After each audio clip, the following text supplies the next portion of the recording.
Isang high-value target sa kalakaran ng ilegal na droga ang bumagsak sa kamay ng batas matapos ang matagumpay na buy-bust operation ng PNP sa Maguindanao del Norte.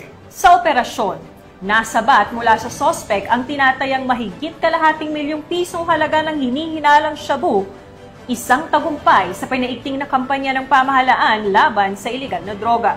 Ang detalye ng report mula kay Patrolwoman Angela Bandarlipe. Arestado ang isang high-value target sa ikinasang anti-illegal drug buy-bust operation at nakumpiska ang 510,000 pesos halaga ng hinihinalang shabu sa barangay Kakardato din Sinsuat, Maguindanao del Norte nito lamang ika-6 ng Hulyo taong kasalukuyan. Kinalala ni Police Major Pasigan Abbas, hepe ng Dato din Sinsuat Municipal Police Station, ang naarestong suspect na si alias Boy.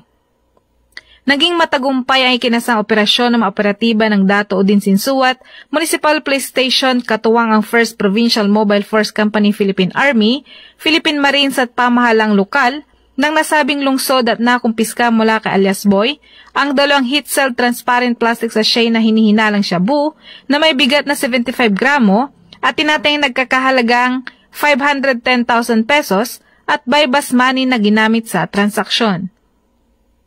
Kasalukuyang nasa kustodiya ng Dato Udin Sinsuat Municipal Police Station ang suspect at naharap sa kasong paglabag sa Republic Act 9165 o ang Comprehensive Dangerous Drugs Act of 2002.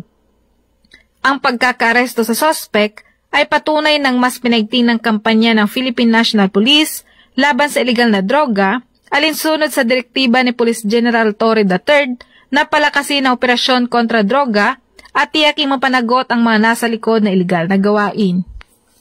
Mula rito sa Rio ng Bangsamoro, ako ang iyong Police News Network Correspondent, Patrolwoman Angela Bandarlipe.